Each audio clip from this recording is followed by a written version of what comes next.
Bonjour et merci d'être présent et présente en nombre aujourd'hui. Je vous souhaite la bienvenue dans le festival, mais c'est sans doute, ça fait déjà plusieurs fois qu'on vous la souhaite, mais on est très content que vous soyez là et que vous puissiez participer à nos réflexions.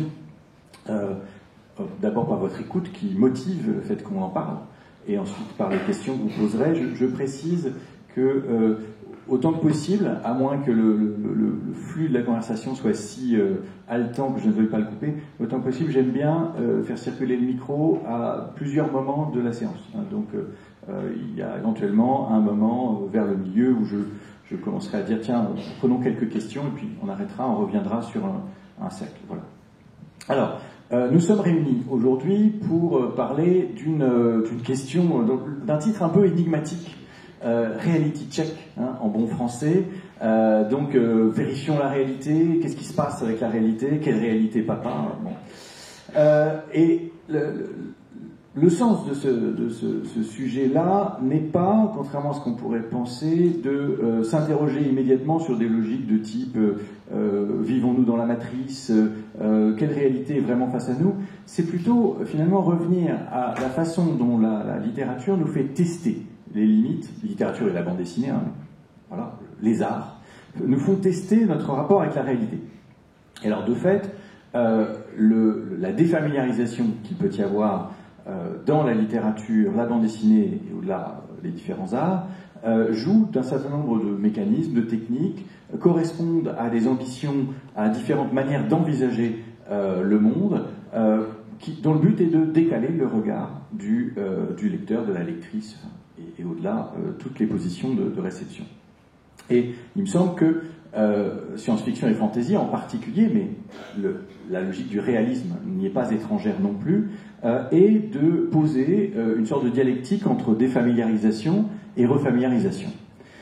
Cette dialectique nous invite à mettre à distance une partie de ce que nous connaissons, mais aussi à accepter des configurations différentes. Le monde est autre que ce que nous envisageons, mais surtout cultiver un regard critique, penser autrement, apprendre à revoir le monde que nous pensions être d'une manière ou d'une autre. Et donc, c'est pour évoquer les différentes manières d'envisager cela au travers de leurs œuvres et au-delà, au travers de leur fréquentation de différentes modalités artistiques, que nous allons nous tourner vers nos intervenantes et nos intervenants, que je vais maintenant vous présenter dans un ordre tout à fait arbitraire et en m'excusant par avance des éventuels oublis qu'ils et elles répareront lorsqu'ils et elles présenteront ce qu'ils ont à nous dire aujourd'hui.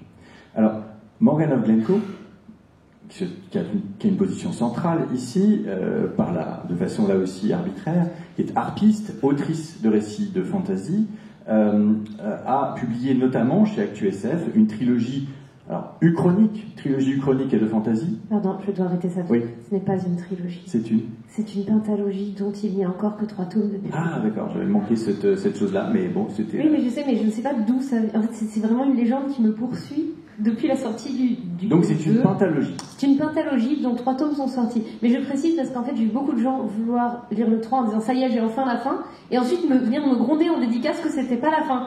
Donc c'est pas la fin, c'est prévu en 5 tomes. Merci beaucoup. Ne me grondez pas. Donc d'une future pentalogie, mais une future pentalogie qui est également comme on l'a vu passer là, des textes satellites, Le Temps du Teuse, qui sont dans le même environnement. Donc c'est une pentalogie en 6 volumes potentiellement. Hein, voilà. Donc on peut constater que les vérifications de réalité ne s'arrêtent pas au sujet, mais vraiment au cadre que nous pouvons avoir ici. Alors, c'est bien, je vous invite à me corriger à chaque fois, ça va faire un running gag comme ça. Donc, Oriane Velten, autrice de science-fiction, qui a reçu le prix européen des Utopiales en 2021 pour son premier roman After, roman dont... alors, After Air, je ne sais pas si on le dit, mais After, roman qui nous invite de façon peut-être de façon très, très nette à questionner les rapports au réel dans une logique de science-fiction qu'elle nous présentera tout à l'heure, mais je n'ai pas envie d'en dévoiler trop pour nos auditeurs et auditrices. Denis Baldram, qui fait partie un peu des habitués du festival et dont on dit qu'on ne le présente plus, voilà, mais je vais le présenter quand même, qui est scénariste et dessinateur de bande dessinée, et sa série, alors peut-être la plus connue, mais quand même il en a beaucoup d'autres, est Universal War 1, maintenant Universal War 2 également, donc Universal War, devenu une référence internationale de la BD de SF, mais qui a exploré aussi bien d'autres choses que le space opéra militariste, la série Expérience Mort, plus récemment Inhumain, œuvre co-scénarisée avec Valérie Mangin, et le Goldorak qu'on voit justement ici, heureux hasard, qu'il a conçu avec 4 de ses camarades, et encore bien présent dans la mémoire des habitués du festival, puisque l'année dernière il y avait eu une exposition sur la conception de l'album. Jérémy Moreau, qui est auteur de bande dessinée également, qui a aussi travaillé dans le cinéma d'animation, et parmi ses œuvres, on compte Le Singe de Hartlepool et la saga de Grimm, pour lequel il a reçu un Fauve d'Or du meilleur album à Angoulême en 2018. Et parmi ses œuvres récentes, on peut citer Le Discours de la Panthère et Les Pisli, qui abordent de manière frappante des questionnements éco-poétiques et dans lesquels on trouve notamment, me semble-t-il, des techniques graphiques, alors que je n'ai pas pu mettre malheureusement dans mon diaporama, mais que je vous invite à découvrir en allant feuilleter, puis potentiellement acheter ces bandes dessinées, des techniques graphiques qui invitent justement qui sont très oniriques, et j'aimerais qu'on parle tout à l'heure de ces manières de composer des images qui invitent à repenser le rapport au réel. Alors justement, donc de manière assez ouverte, j'aimerais commencer cette réflexion avec vous. Saisissez-vous dès à présent des micros, il va falloir intervenir, je vais maintenant libérer le champ. Intervenir sur la question de la manière dont ces différentes œuvres, les vôtres, celles que vous avez pu lire, testent les limites du réel. Et de ce point de vue-là, j'aimerais commencer par ce que j'ai évoqué tout à l'heure, et avec lequel vous ne serez pas forcément en accord d'ailleurs, c'est-à-dire cette idée d'un mouvement de défamiliarisation et de refamiliarisation qui intervient dans vos œuvres, ou en général dans les genres qui vous intéressent. Et je commencerai par poser cette question très simple et large. Sur quels aspects, vous, dans votre pratique, estimez-vous le plus important, le plus pertinent, de déplacer la perspective? Qu'est-ce qui, vous, c'est une manière aussi de vous représenter, de présenter votre persona d'auteur et d'autrice, pour nous dire un petit peu ce qui vous semble être le champ de prédilection pour vous de cette remise en cause des limites du réel? C'est une question ambitieuse. Morgane Aguilenco. Bon, plouf, je me lance dans l'eau. En fait, donc, dans la dernière journée, il y a un thème récurrent qui est la dissonance cognitive. Et du coup, c'est en fait à peu près tous les personnages au bout d'un moment se retrouvent en dissonance cognitive entre parce qu'il y a un gap entre ce qui devrait selon eux être la réalité et ce qui est de fait sous leur nez la réalité, en fait. Et c'est hyper intéressant du point de vue de notre monde parce que de fait aujourd'hui la dissonance cognitive elle frappe vraiment sur de nombreux sujets notamment sociaux, mais aussi en fait du point de vue des enjeux écologiques et ainsi de suite, parce qu'on est en dissonance cognitive permanente tous autant et toutes autant qu'on est, notamment entre le fait qu'on fait un tas de trucs pas écolo alors qu'on sait très bien qu'on va droit dans le mur à cet égard. On n'arrête pas de dire qu'il faut être super tolérant et ouvert et tout machin, et en même temps quand ça arrive à notre porte on est les premiers à aller, et en fait cet aspect de résoudre la dissonance cognitive, c'est l'un des grands thèmes de la dernière geste, qui est du coup le seul moyen de résoudre une dissonance cognitive, c'est d'accepter de changer de réalité, littéralement, c'est d'accepter de céder au fait par rapport à l'acquis en fait qu'on a par rapport à l'éducation qu'on a et à ce qui selon nous devrait être cette réalité qui de fait n'est pas. Voilà.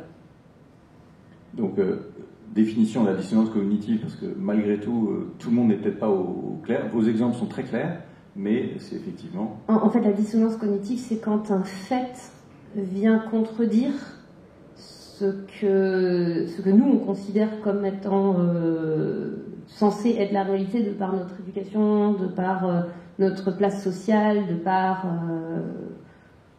notre expérience de vie, et qu'en fait un truc bien réel là sous notre nez vient en plein dans notre tronche nous dire et en fait c'était faux. Et du coup, on rentre en général dans ce qu'on appelle une dissonance cognitive, c'est-à-dire qu'on essaye littéralement de faire rentrer des carrés dans des ronds ou des ronds dans des carrés, mais en tout cas ça ne marche pas.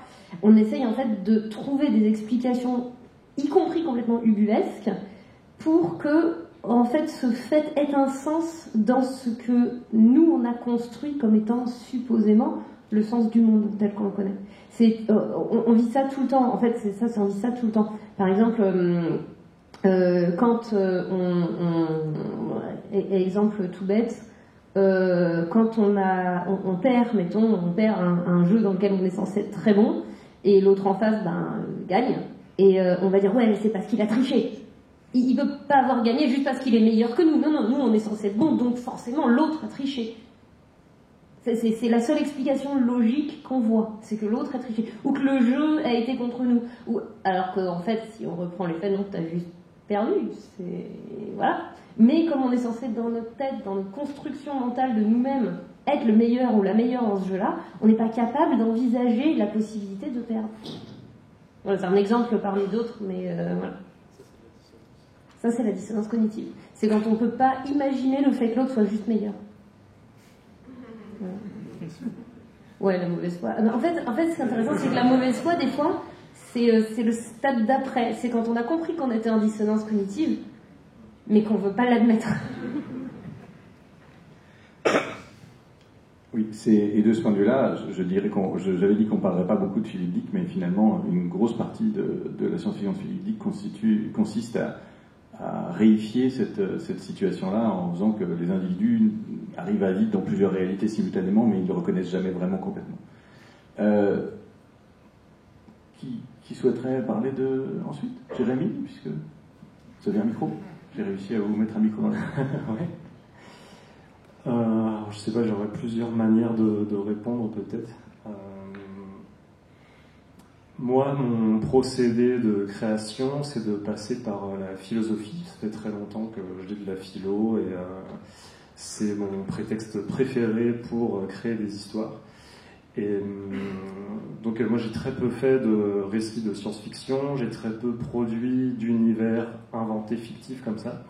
Mais ce que j'aime bien faire, c'est partir d'une philosophie qui présente une espèce d'ontologie, de manière de voir le monde, de conception, et de le prendre comme pari pour créer une vision subjective de ce monde-là. Donc par exemple, j'ai fait une bande dessinée qui s'appelle Pense et les plis du monde, après avoir écouté un cours de Deleuze sur le pli, et dans lequel il explique un petit peu la vision de Leibniz du monde, donc le truc des philosophes, c'est d'expliquer la matière, et toutes les théories sur le point ou l'atome, etc., ne le satisfont pas pour rendre compte de la matière, et il va développer une théorie comme quoi la matière serait une espèce d'immense feuille élastique repliée sur elle-même. Et donc j'ai complètement tripé sur cette théorie philosophique, et voilà, j'ai décidé de créer un espèce d'homo sapiens qui, à travers cette idée du pli, va finir par découvrir que l'arbre est replié dans la graine. Et donc j'en fais un peu comme ça l'inventeur de l'agriculture, bien avant la Mésopotamie, par une espèce d'épiphanie philosophique, en voyant du pli partout. Et donc il se rend compte qu'il y a du pli dans la main, du pli dans les habits, des plis dans le ciel, et comme ça il va être amené à découvrir que les plis de l'écorce, etc., se replient dans une graine, et que donc si on rassemble toutes les graines des arbres qui donnent des fruits dans un seul endroit, c'est beaucoup plus pratique que d'aller les chercher partout. Donc voilà, c'était juste un exemple pour illustrer qu'à chaque bande dessinée, je fais une espèce de pari philosophique comme ça, pour prendre un petit recul sur la réalité. Rien. Oui, c'est compliqué, il y a tellement de choses auxquelles il faudrait répondre en même temps. Alors moi, je réfléchis à la question de base, je pense pas qu'il y ait vraiment une envie de mettre pour moi l'accent sur vraiment certaines distorsions de la réalité en particulier. Après je pense qu'effectivement je le fais parce que comme tout le monde, j'ai des choses qui me tiennent plus à cœur, et on m'a même fait remarquer que ça c'est marrant, tu en parles dans tous les manuscrits, d'accord. Mais au final, je pense que pour moi, c'est vraiment un point de vue personnel, c'est moins important de dire et si ça en particulier que de dire et si de façon générale. Je vais essayer de m'expliquer, ça regroupe un peu ce que disait Morgane. Disons que le but, c'est... J'en suis mis à me dire que la science-fiction, là où elle peut réussir vraiment à avoir un impact, c'est peut-être moins par une œuvre en particulier qui va être exceptionnelle. Ça peut arriver, moi personnellement, ça m'arrive rarement qu'une œuvre dans ma vie change toute ma pensée, mais juste par l'effet d'entraînement, à force de lire de la science-fiction, qui va me mettre des essais et des essais différents partout, ça peut entraîner le cerveau des lectrices à se dire « et si » pour tout. Au lieu de se dire « c'est comme ça dans notre vie quotidienne », on va se mettre à se dire peut-être « et si » plus facilement. Pour moi, ça, c'est un des grands espoirs que je mets dans la littérature de l'imaginaire. C'est cette capacité à vaincre les biais cognitifs, justement. Par exemple, le biais de confirmation qui va faire qu'on va toujours retenir les choses qui vont nous confirmer dans nos propres acceptations du monde et rejeter le reste. Ce qui justement permet de vivre contre la dissonance cognitive et de se dire non, ça n'existe pas, tout va très bien. Et du coup, j'avais fait justement aussi un pari dans mon livre, dans le sens où j'avais parié sur la façon de lire. Alors, ça vient d'un livre que je lisais à l'époque de M. Richard Saint-Gelais, L'Empire du pseudo.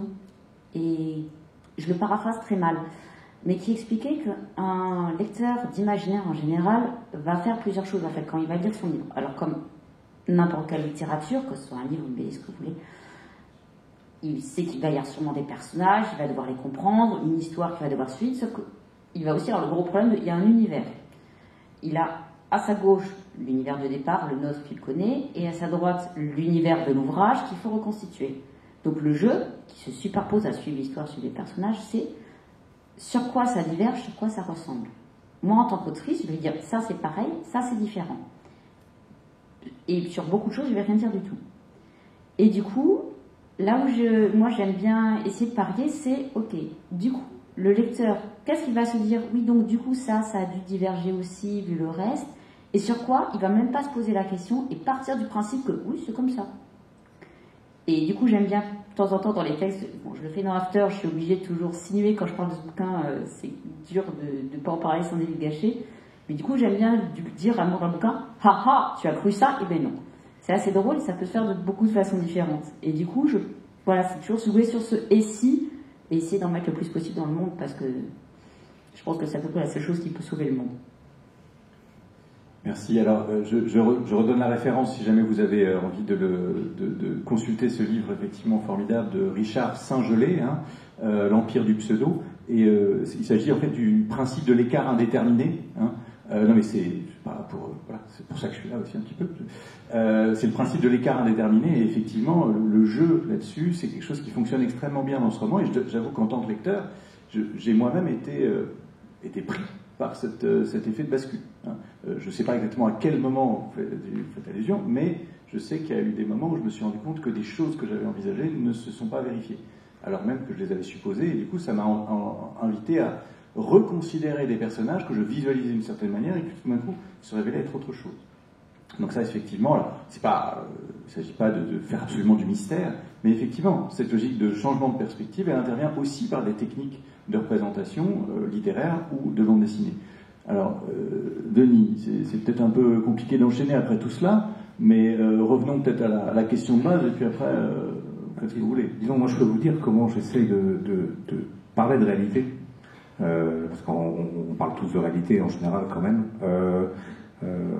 Moi j'ai toujours essayé j'ai toujours eu l'impression que je ne pouvais pas parler de réalité au sens où il faudra un univers pour décrire l'univers.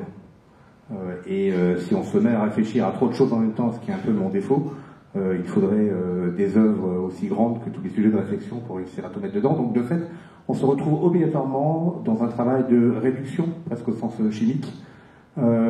Et donc en fait, c'est pas se décoller de la réalité, c'est en réduire un pan à un objet qui devient manipulable.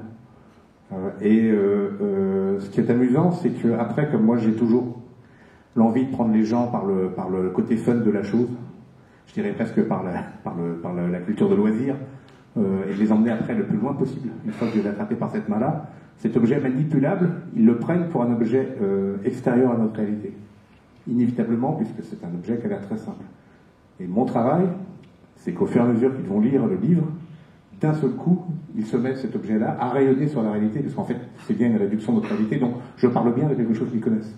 Donc en fait, mon espoir, c'est toujours de réussir à faire une réduction qui se met à résonner pendant la lecture et qui, à la fin, font que les gens vont débarquer pour me dire « Oh, c'est incroyable, vous avez prévu ça 20 ans à l'avance », ce qui n'est pas vrai. J'ai parlé de la réalité, et la réalité termine dans des voies de garage très souvent qui sont même pas à prévoir, qui sont juste des évidences. Donc, mais au moment où ils ont l'impression que j'ai eu raison sur un sujet, et bien sur les endroits où j'ai posé des questions très embêtantes, genre on va tous mourir, j'ai l'espoir qu'il y ait des résonances qui se mettent en place et que cette inquiétude de notre capacité à s'autodétruire très facilement, à ce moment-là, puisse résonner dans le débat du changement climatique aujourd'hui, par exemple, même si ça n'a pas été le sujet de mon travail. Est-ce que c'était clair? C'est pas mal. Avant de me tourner, parce que je trouve qu'on a bien exploré assez spontanément les différentes questions que je voulais poser pour relancer éventuellement si besoin, mais avant de nous tourner brièvement vers le public, est-ce que vous avez envie de proposer, peut-être, on a déjà eu des choses un peu dans ce sens-là, mais proposer des exemples un peu plus précis tirés de vos œuvres ou de ce que vous avez, d'une chose qui vous a beaucoup frappé dans une œuvre que vous avez appréciée, qui va dans le sens de ce qu'on avait évoqué, c'est-à-dire des stratégies de déstabilisation, des manières d'amener à changer le regard du lecteur. Est-ce que vous voyez des choses dans vos œuvres ou qui vous semblent pertinentes? Je peux répondre tout de suite. Vas-y. Il y a la mise en abîme qu'on a utilisée avec Valérie dans un livre, donc le fait de montrer notre propre travail à l'intérieur du travail. Dans le dernier tome d'une trilogie que Valérie a écrit et qu'on a coécrit tous les deux sur le troisième tome, elle découvre il y a 20 ans en gros un album qui va sortir maintenant, où il y a son nom et qui raconte son destin. En fait, c'est l'album que le lecteur a en main. Évidemment, là, ça fait instantanément exploser le système de compréhension de la réalité, parce que ce n'est pas possible, et deux, toute personne qui se projette dans l'exercice se dit, mais si on me raconte ma vie, elle va pas se passer comme ça, que je vais vouloir éviter le piège, etc. et tout. Donc tout notre travail a été instantanément, on brise cette espèce de capacité à la réalité tout en racontant l'histoire de manière réaliste, donc avec les conséquences de ça. Donc évidemment en termes de travail d'écriture, réussir à faire que ça se repasse de la même manière, alors qu'a priori le simple fait d'avoir le livre en main devrait tout changer, c'était la complexité. Donc voilà, c'est un petit mécanisme très simple qui est un mécanisme connu depuis très longtemps, hein, c'est la mise en abîme qu'on peut voir chez Shakespeare dans Hamlet, hein, où Hamlet joue la scène de l'assassinat sur scène, donc il y a un théâtre dans le théâtre qui montre ce qui s'est passé avant. Donc voilà, c'est des choses qui instantanément brisent l'acceptation habituelle qu'on a de la réalité. Parce que quand on lit un roman policier standard, a priori, on croit le narrateur jusqu'au bout et à la fin, on est bien content d'avoir été manipulé par le narrateur. Mais là, voilà, la mise en abîme, c'est un des endroits qui marche très bien pour briser la réalité.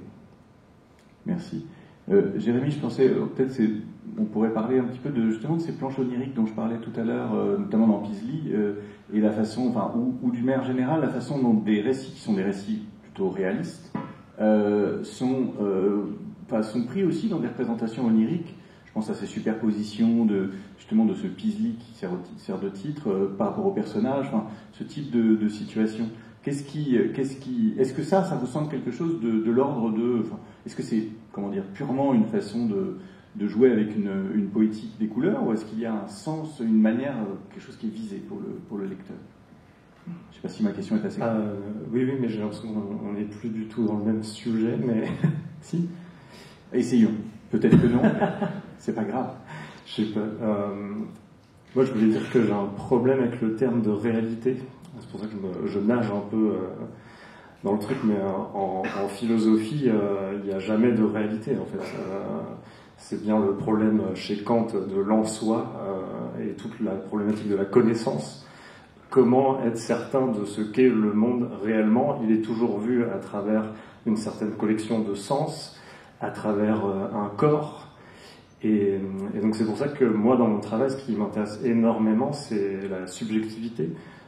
Qu'est-ce qui fait qu'une personne qui est architecte ou une personne qui est peintre, quand elle fait une randonnée dans la montagne, n'est pas attentif aux mêmes signes ou ne va pas repérer les mêmes choses?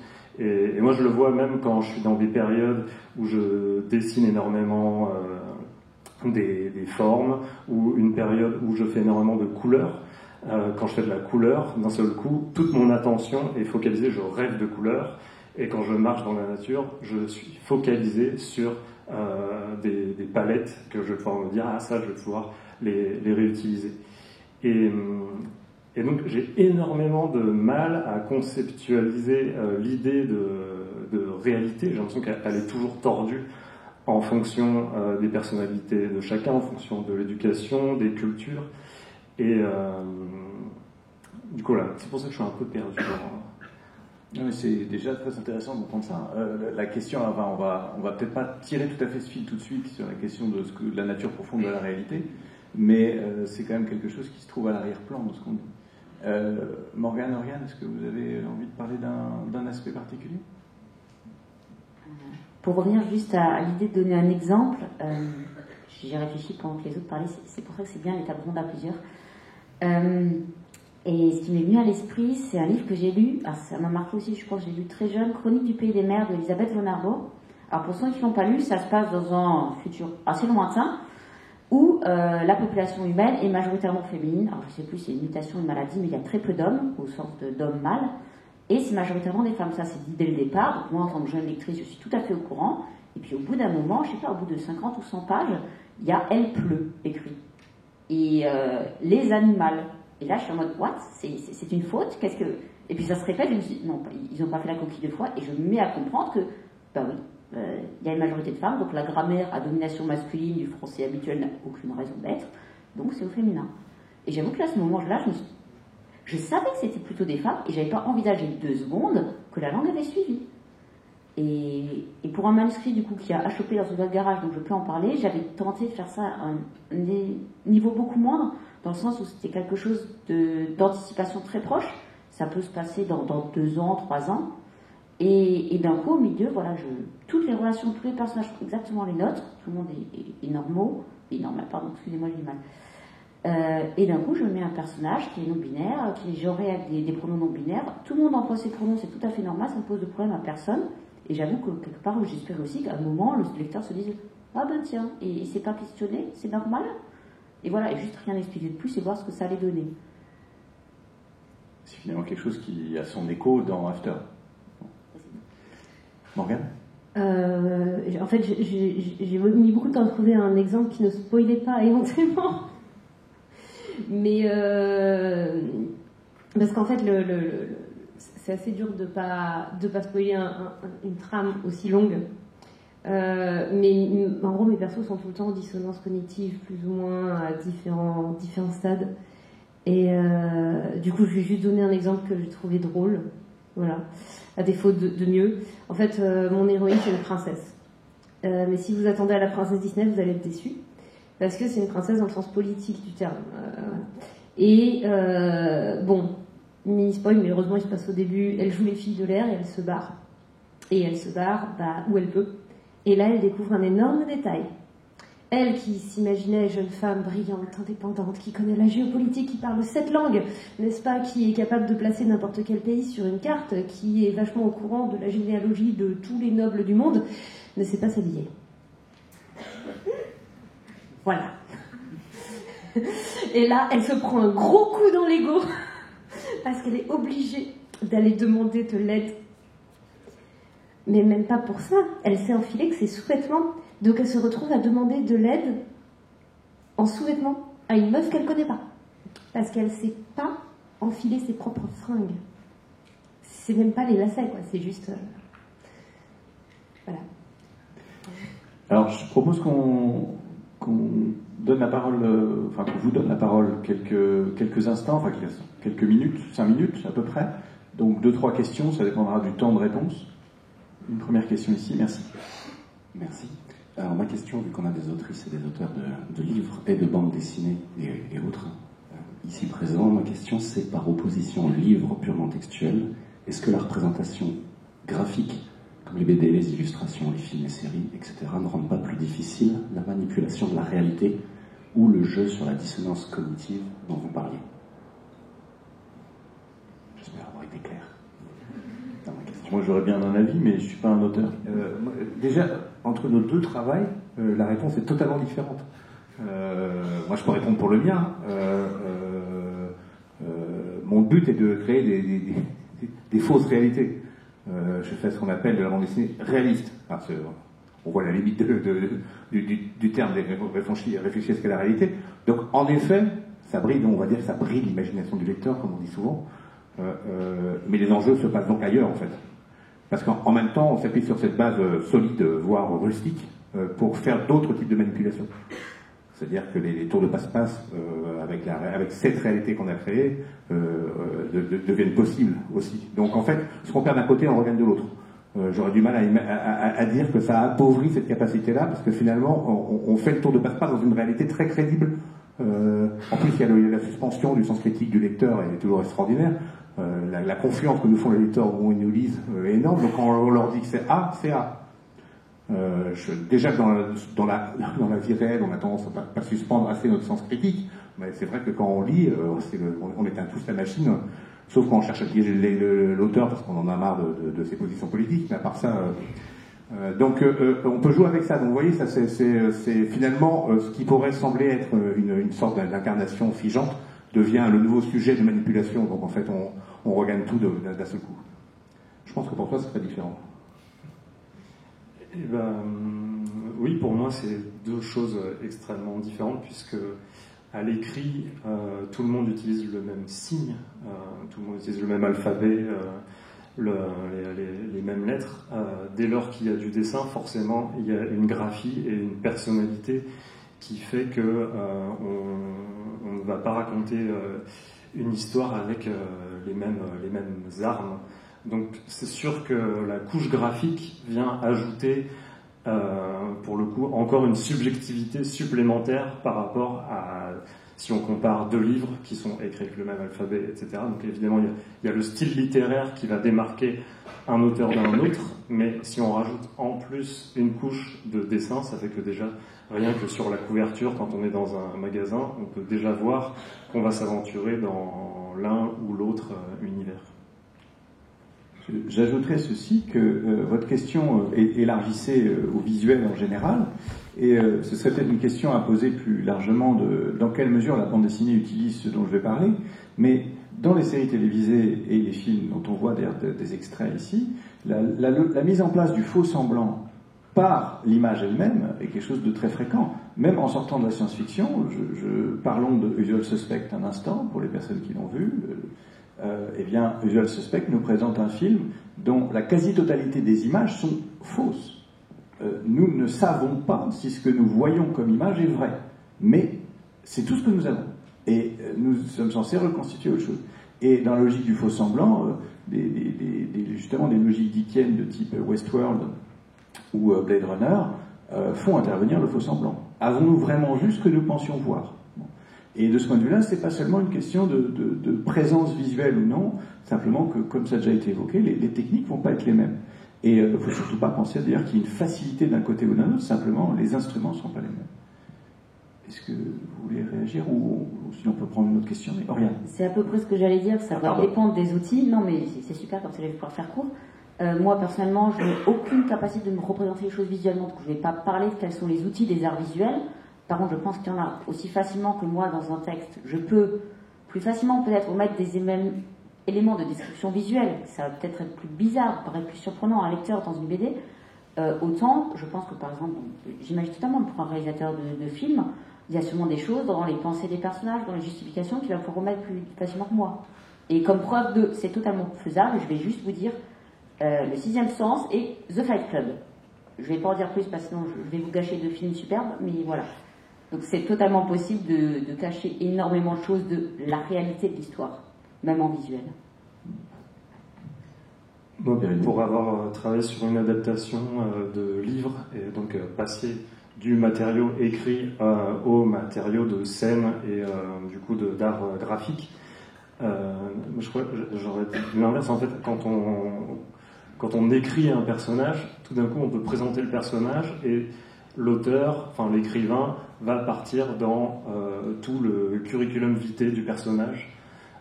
Il peut y avoir des digressions comme ça, en suspendant l'instant présent de l'action, de la scène qui est en train de se produire. Moi c'était ça, il y avait un moment, il y avait un cheval qui arrivait, et le personnage, le narrateur racontait toute l'histoire de la vie de ce cheval. Et moi j'étais là, ok, moi le cheval arrive, mais je ne vais pas pouvoir faire toute la biographie du cheval parce que c'est en dessin, c'est une scène vivante, il y a le personnage qui est là, je suis pris par le présent de la scène. Et donc on est obligé de créer des scènes malines pour essayer de faire passer des informations qui parfois sont déversées comme ça dans le flot du romancier. On peut même dire qu'il y a une économie à cause du dessin. C'est malheureusement beaucoup plus long, souvent, de faire les choses en dessin que de les faire en écriture. On peut s'autoriser à mettre dans 600 pages de roman des quantités d'informations astronomiques qu'on ne peut pas mettre par le dessin. Alors, au-delà de l'économie même réelle, de réussir à faire son album dans un délai imparti, parce qu'autrement on n'en vit pas. Mais même la bande dessinée a une économie quand même on a l'impression qu'on peut faire passer beaucoup de choses par l'image, mais en effet, tout ce que la littérature est capable de faire passer nous est souvent interdit. Donc moi je sais que sur des romans comme les miens, qui sont des romans qui nécessiteraient beaucoup d'explications, l'obligation de synthèse est la partie la plus difficile. C'est comment faire passer en 3 dessins, 4 dessins, des informations que moi j'ai rédigées dans un article de 40 pages dans mon scénario. Et qui n'a, je dois être donc quelqu'un de l'image, puisque finalement je ne publie jamais le papier de 40 pages, mais et à l'inverse, je pense que le problème, à des moments, vous devez bloquer sur des choses, vous savez que l'image résoudrait le sentiment que vous voulez communiquer, et que c'est pas en tartinant des descriptions que vous arriverez à rendre ce sentiment hyper poétique que peut donner par exemple une image en 3 coups de crayon. Donc mais chacun a sa richesse, sa pauvreté. Encore une fois, c'est je pense qu'on apprend tous à jouer avec les arcanes et les difficultés de nos pratiques. Morgane. Oui, en fait, c'est en vous écoutant parler que j'ai réalisé quelque chose de très intéressant, c'est que plus on rajoute justement de médias entre le mot du roman et la personne qui reçoit l'histoire, plus en fait il y a des choses qu'on perd dans ce qui relève du pur intérieur, comme tu disais, la fameuse histoire du cheval, qu'on ne peut pas mettre le background soudain du cheval dans la BD parce que ça va pas fonctionner, mais dans la BD on peut mettre des bulles pour montrer ce que pensent les personnages. Alors que dès qu'on passe sur un média comme le film ou le dessin animé, on peut plus. Ou alors ça va être bizarre. Il va falloir ça peut, mais ça va être c'est bizarre. En BD, sous l'influence du cinéma, on a quasiment arrêté de mettre des bulles de pensée. Oui, on s'est privé d'un truc incroyable.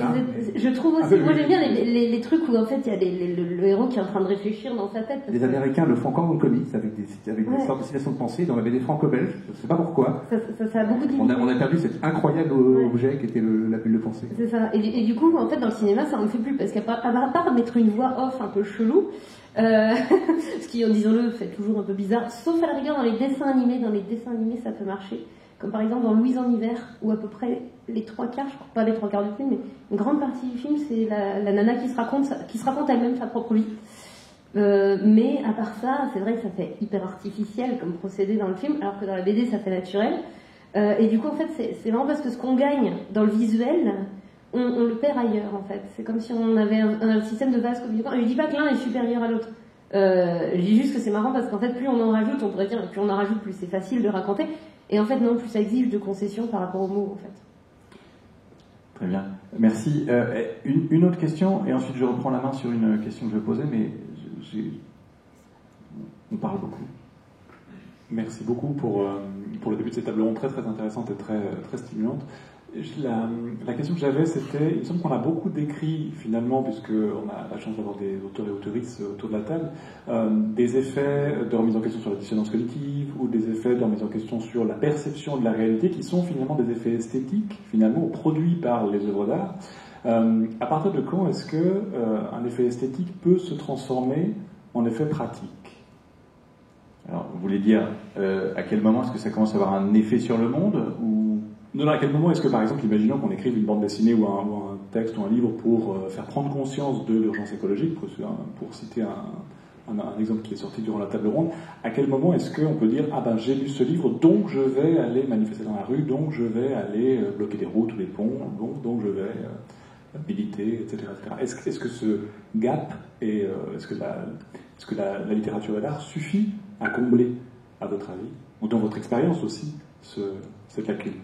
Il y a un exemple qu'on convoque souvent, qui est celui du roman de la planète des singes, dont la déclinaison au cinéma a fait quand même a eu un énorme impact sur la peur du nucléaire. Une nouvelle manière de regarder le nucléaire qui n'était pas j'ai peur pour ma ville, mon pays, ma famille, mais qu'est-ce qu'on est con.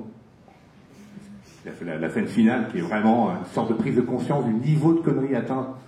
Et c'est quelque chose qui a vraiment résonné très fortement. Alors, entouré d'autres œuvres évidemment, entouré de tout le combat qui a été mené depuis des décennies par des milliers de gens, mais à un moment, la synthèse hollywoodienne, un peu débile, hein, qui n'est pas dans le roman en plus, hein, qui est vraiment une synthèse finale, tout juste, frappe juste, et cette scène finale avec cette espèce de grand escogriffe de Charlton Heston, l'incarnation de la virilité et du mal dominant, face à le niveau de bêtise absolu atteint par l'humanité, qui fait que c'est très normal que les singes aient pris la place.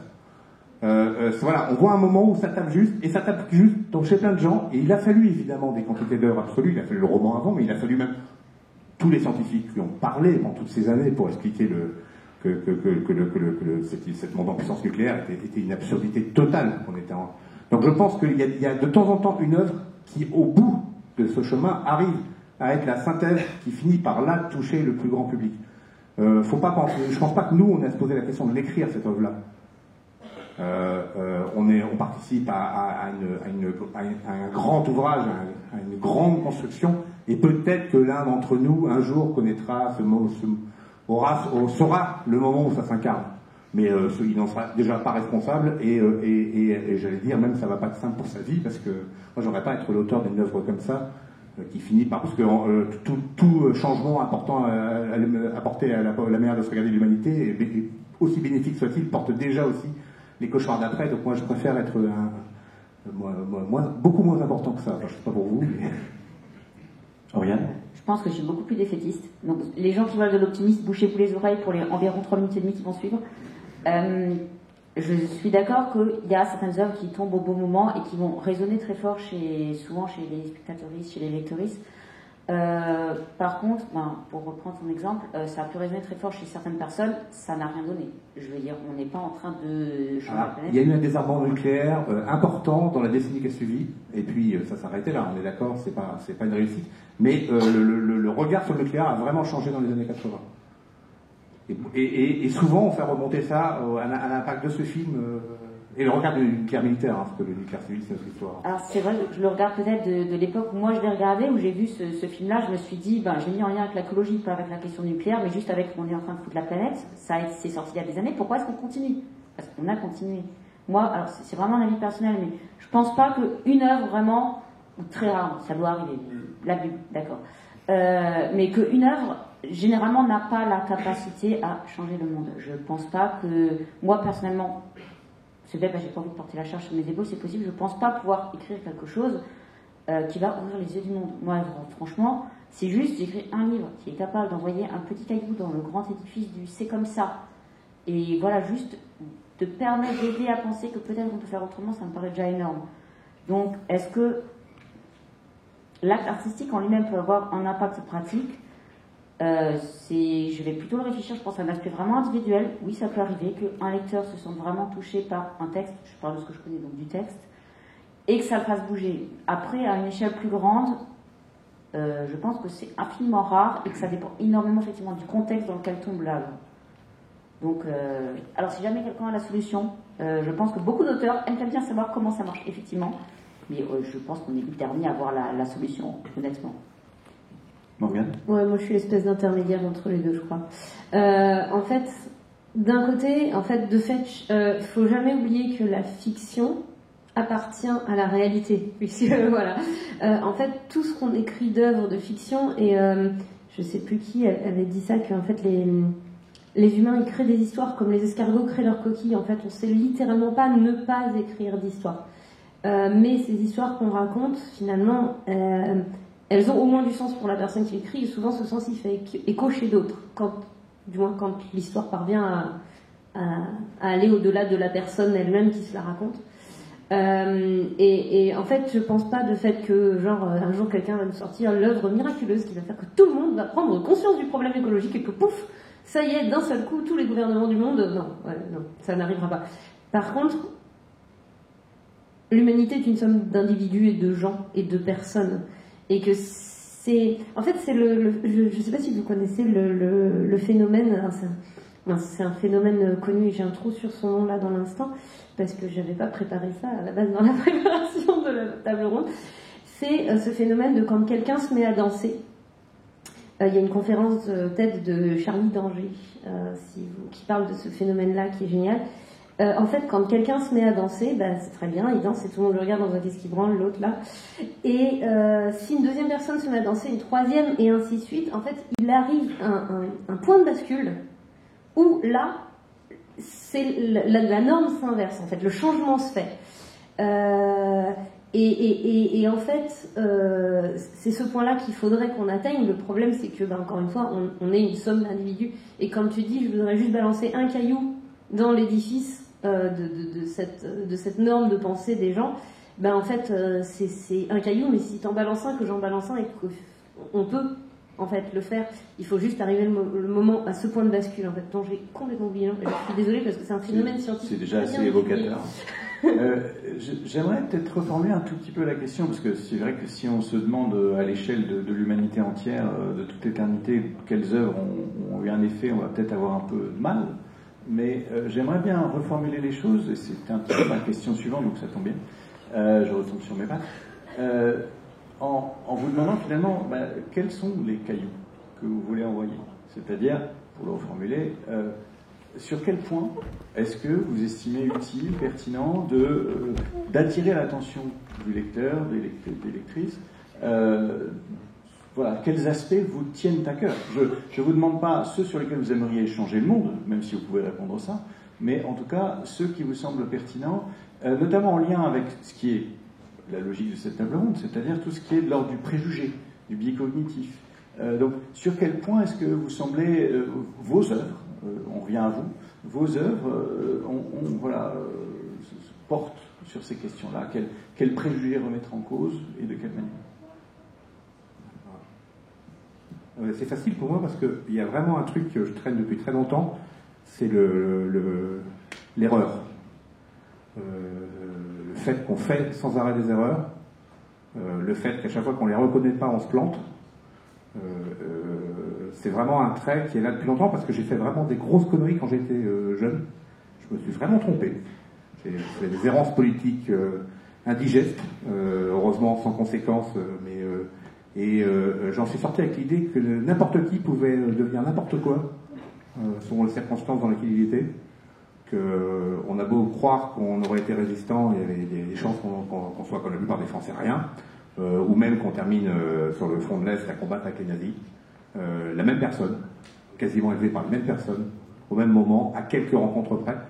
Et donc, dans mon travail, depuis longtemps, il y a vraiment cette idée de attention, nous nous trompons tout le temps, et collectivement, nous sommes une grande civilisation, nous nous trompons à des échelles astronomiques. Et c'est un truc qui revient, même quand, par exemple, on fait 3 crises avec Valérie, je désigne si on est tous arrivés, il y avait l'idée de raconter avec le même matériel graphique et textuel 3 versions de l'apparition du suaire de Turin. Donc en fait, en gros, quasiment au même endroit, au même moment, finalement on pourrait imaginer 3 histoires totalement différentes avec le même matériel. Et l'idée, c'était au moment du Da Vinci Code, on avait écrit ça, c'est qu'on trouvait insupportable que des gens qui du jour au lendemain disent « Ah, l'Église nous a menti », alors qu'ils se mettaient à croire le roman, avec la même force qu'ils auraient pu croire avant que je disais ci ou ça, d'un seul coup c'était le contraire et tout. Et on se disait, mais bon sang de quoi, le seul message qu'ils auraient pu sortir de cette lecture-là, s'ils avaient eu une sorte d'épiphanie sur le fait que l'Église catholique leur racontait n'importe quoi, c'était de se mettre à être très prudent avec le prochain qu'elle allait leur raconter n'importe quoi. Or c'est pas ça. Et donc voilà, moi ça vraiment, s'il y a un fil tendu dans tout mon travail, et qui est donc très lié à cette manière de regarder, c'est au mieux de me dire je ne comprends pas la réalité, qui est pour moi une évidence, puisque déjà, quelle réalité, mais au-delà de ça, l'outil qu'on a dans notre boîte crânienne et nos sens sont tellement limités, même en lisant beaucoup, même en réfléchissant beaucoup, on passe à côté de tout. Le nombre de fois on passe à côté juste de l'émotion qu'il y a chez un ami proche, et on découvre 10 semaines après qu'on a pas été là au bon moment. Il suffit à montrer à quel point on comprend rien. Le nombre de fois dans une discussion, on dit quelque chose, on est sûr que la personne en face a compris, et on va s'apercevoir une semaine après qu'en fait il a compris exactement le contraire. Devrait nous amener à la plus grande prudence, mais c'est surtout l'erreur. Et je dirais aujourd'hui même réapprendre à avoir tort.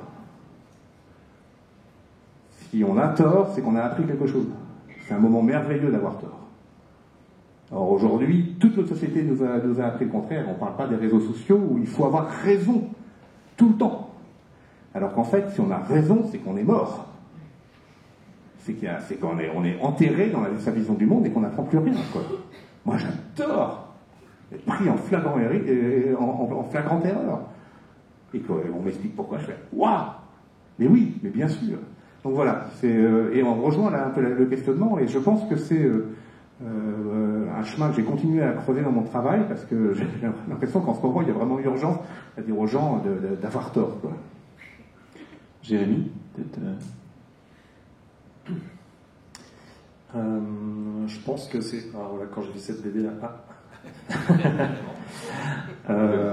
non, le choc écologique, je l'ai eu à la lecture de Giono, et de notamment un roman qui s'appelle Colline. Et en fait, jusque-là, l'écologie était quelque chose d'assez pénible, d'assez angoissant, de restrictif.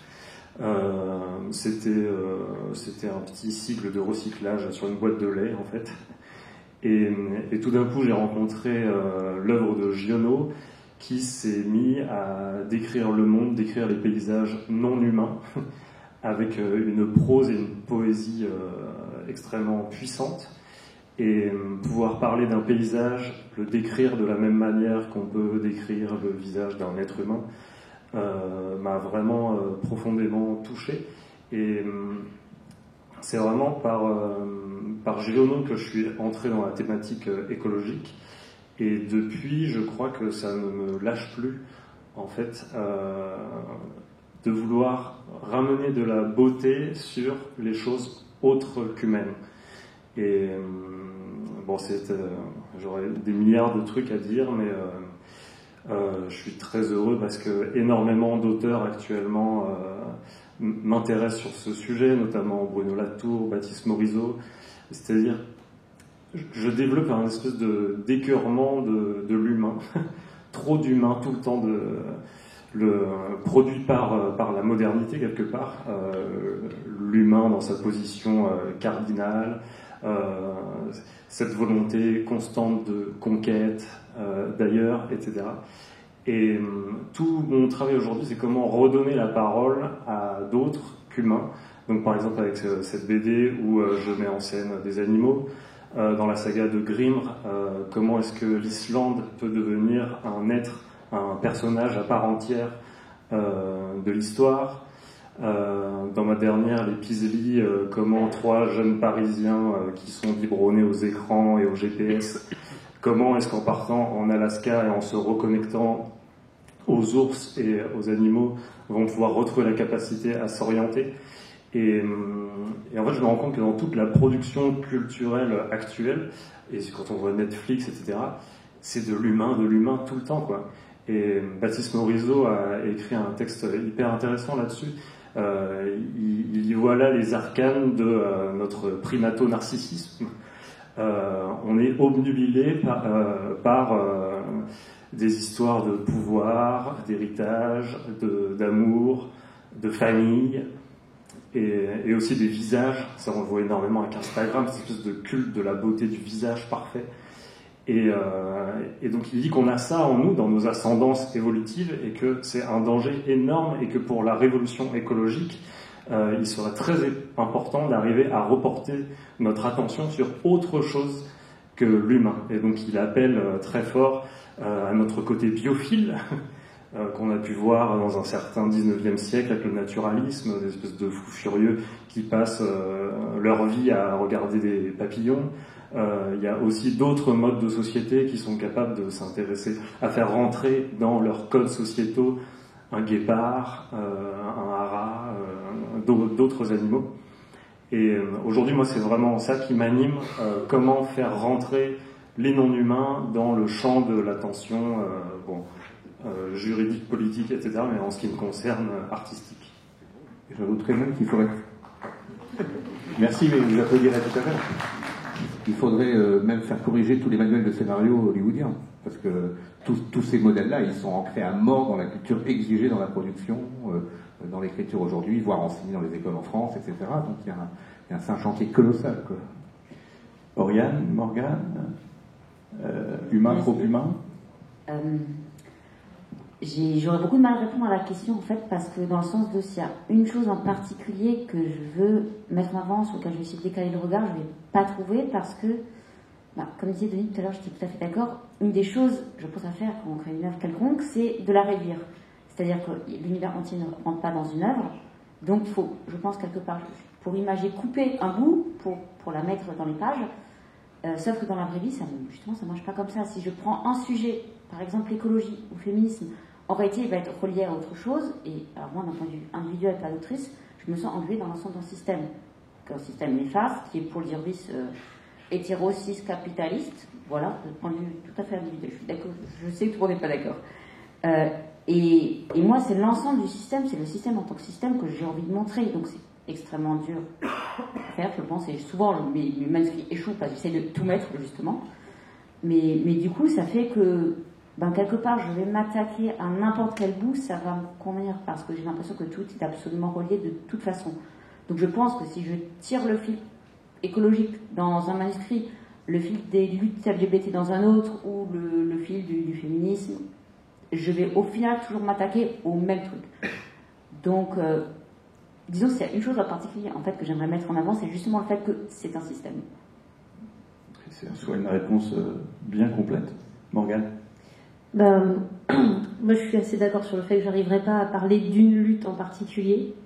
Par contre, j'ai choisi mon angle d'attaque. Et c'est l'empathie et la coopération. Voilà. Parce qu'en fait, quand j'arrête d'écrire des livres, je joue de la musique. Je suis musicienne professionnelle. Et la musique, c'est de la coopération. On peut pas... si vous mettez plusieurs musiciens ensemble, il faut bien qu'on s'accorde et qu'on joue ensemble, parce que sinon, ça va juste être immonde. Et en fait, la musique, c'est un petit peu l'archétype de ce qu'on peut faire de plus évident en matière de communication, de coopération et de communication, parce qu'au final, on n'a pas besoin de se connaître pour jouer de la musique ensemble, on n'a pas besoin de parler la même langue, on n'a pas besoin de venir de la même culture. On peut toujours trouver une solution pour ça. Et la musique, la coopération, ça développe le corollaire que notre société, pour moi, détruit en profondeur dès l'enfance, et c'est l'empathie. L'être humain, tu vois, en fait, ça rejoint un petit peu ce que tu disais, après, les humains sont empathes. Si on les laisse faire, les enfants, entre eux, ça peut être des petites crasses, mais en vrai, c'est surtout des petites crasses quand on les met dans des systèmes de compétition.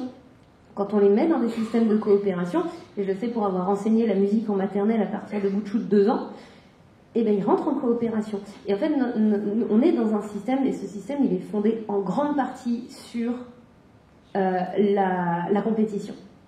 Si je l'ai, l'autre l'aura pas. Ha ha ha. Putain, bien fait pour moi. Puis d'ailleurs, je gagne plus que toi, et je suis plus riche que toi, et j'ai plus de privilèges que toi. En fait, tant qu'on est dans ce système de pensée, on peut rien changer, en fait. Parce que tant qu'on n'aura pas compris qu'on est plus fort en coopérant, et que la musique, elle est plus belle quand on coopère, que si on joue chacun notre morceau dans notre coin sans écouter ce que font les autres, eh ben on avance à rien. En fait, on avance à des Elon Musk qui qui se branlent en s'envoyant des fusées dans l'espace. Voilà. Excusez-moi pour la métaphore, mais je ne vais pas mieux sur le coup. Et en se parlant à lui-même sur Twitter. Et en se parlant à lui-même, voilà. Et qui, en fait, déshumanise complètement les autres.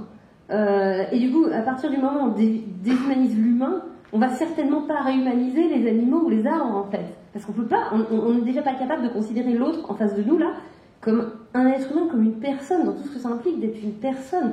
Une personne, c'est pas juste là quelqu'un qui a juste une opinion là qu'on connaît et sur laquelle on va l'attaquer ou débattre ou voilà ou surtout pas accepter d'avoir tort, parce que si on a tort on perd la compétition. Alors, parce qu'on voit chacune de nos discussions comme un conflit, comme une compète qu'on doit absolument résoudre, qu'on doit gagner, on doit avoir raison, parce que si on n'a pas raison on a tort, et si on a tort on a perdu. Voilà, loser. Voilà. Et non, en fait, ça marche pas comme... En fait, le monde, il marche pas comme ça. Le monde, il marche beaucoup mieux quand on coopère. Et ça, c'est le truc que tous les musiciens, ils savent, mais les musiciens sont pas très puissants comme bestioles, vous savez. Et je crois que c'est aussi un peu la manière dont on peut conclure une table ronde en grande harmonie, tout de même. puisque vous avez pour le coup été à la fois sur des partitions très différentes, puisque vos œuvres et vos chants sont extrêmement variés, mais pour autant il me semble que ça a été l'occasion plutôt d'un je sais pas comment décrire ça, je connais rien en musique, mais on n'est pas dans un chant choral puisque c'est à plusieurs voix, mais Si. On s'est écouté déjà. Voilà, déjà on peut commencer par s'écouter avant d'apprendre à jouer de la musique ensemble. Et donc je vais encourager les personnes qui nous ont écoutés. Je suis désolé qu'on n'ait pas pu relancer une dernière question, mais c'est ainsi, c'est le jeu de la conversation. Je vais inviter les personnes qui nous ont écoutés à venir prolonger ces conversations lors de vos dédicaces. Vous êtes en dédicace maintenant ou à d'autres moments de toute façon, oui, on vous trouvera. Donc Morgane, Oriane sont en dédicace. Et moi dans une heure. Et voilà, dans une heure, Jérémy, de toute façon, vous trouverez sans peine. Voilà. Donc vous les trouverez sans peine pour compléter cette réflexion. Donc je vous remercie pour votre attention et évidemment je vous remercie pour vos interventions.